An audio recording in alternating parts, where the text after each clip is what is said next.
Et si votre façon d'accompagner changeait du tout au tout, simplement en étant plus conscient et présent à vous-même quand vous êtes avec vos patients? Oui, tu peux me donner un peu la différence entre, on va dire, beaucoup de pratiques qui existent et la réquiologie, quelle est un peu sa spécificité? Alors, la spécificité, c'est dans la démarche.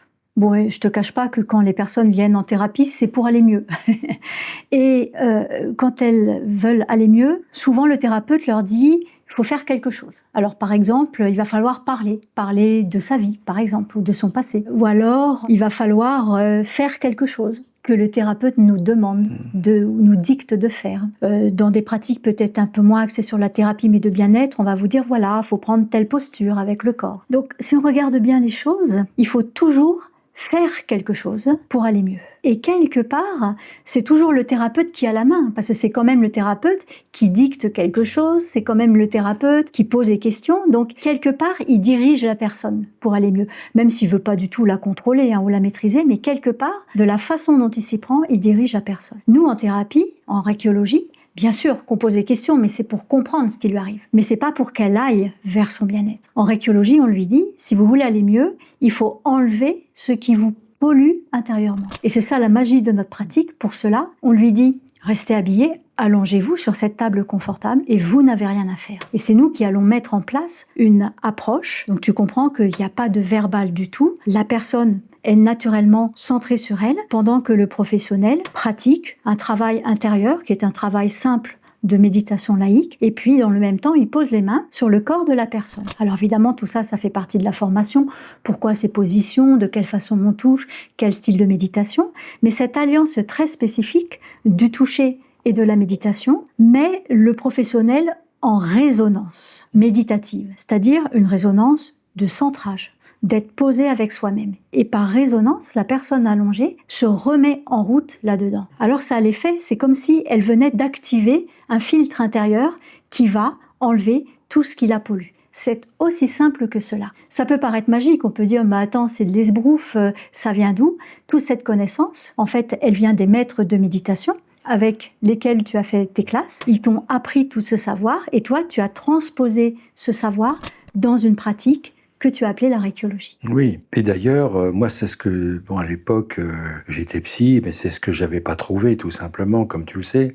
J'avais pas trouvé justement cet élan, cette posture intérieure pour pouvoir justement aider les autres sans participer directement, mais indirectement à cette relation d'aide. Et la magie, comme tu appelles, en fait, c'est ce que les grands philosophes, comme Husserl, comme Merleau-Ponty, et puis après Francisco Varela, ont donné comme sens, en fait, c'est la phénoménologie, c'est-à-dire la trame d'expérience intérieure de conscience en conscience. C'est-à-dire, la personne, elle dit d'un seul coup, ah tiens, je vais pas bien, ah tiens, il faut que je pense à ça, ah tiens, j'ai une image qui me vient. Tout ça, c'est la phénoménologie. Et dans notre parcours, très vite, on interroge cela. Nous, on n'interroge pas. On va aller à l'essentiel et on va retourner au phénomène qui s'est formé pour aller vers la conscience pour que ça disparaisse. Alors, si tu pouvais nous en expliquer un peu plus, c'est-à-dire finalement, en étant thérapeute en réquiologie, quels sont les bénéfices que l'on a pour soi-même aussi? Les bénéfices qu'on a pour soi-même, c'est-à-dire que vu que on ne donne pas notre énergie directement, c'est impossible. Eh bien, justement, cette énergie, on en fait quelque chose pour aider l'autre. Cette énergie pour aider l'autre, par exemple, si je prends quelque chose de très simple, je vais discuter avec la personne en premier lieu, et plutôt que de me poser plein de questions en disant tiens, il faut que je lui pose cette question, il vient de me dire que ça va pas dans sa vie personnelle, par exemple, quelle question je vais lui poser? Eh bien non, nous on part pas là-dedans.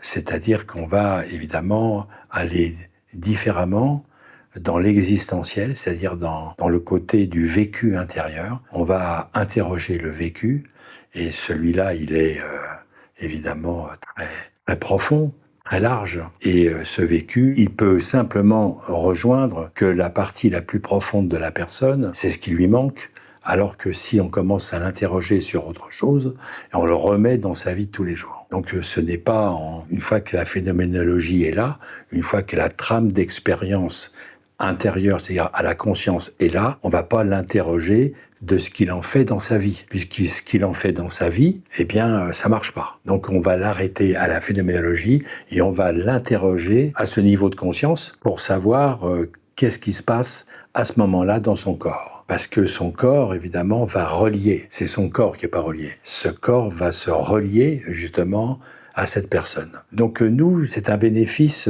très sympathique et très subtil. Nous ne sommes pas liés, on peut dire, au résultat de la personne, puisque le résultat de la personne, elle est en elle.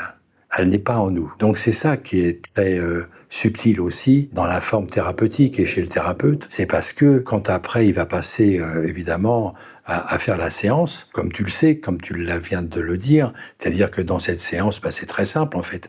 Il s'allonge, il ferme les yeux et il n'y a rien à faire. Et moi je vais travailler. Je vais travailler avec quoi? En résonance évidemment. Je ne peux pas travailler autrement. Je vais continuer la même résonance, mais plus profonde par la méditation. Et je vais mettre la personne en méditation, sans qu'elle le sache. Et c'est ça qui est merveilleux. C'est que, évidemment, au fur et à mesure du temps, on apporte à la personne ce que nous-mêmes, nous sommes en résonance, et pas du tout à lui inculquer autre chose, pour que lui-même se mette en résonance intérieurement et qu'il trouve sa voie.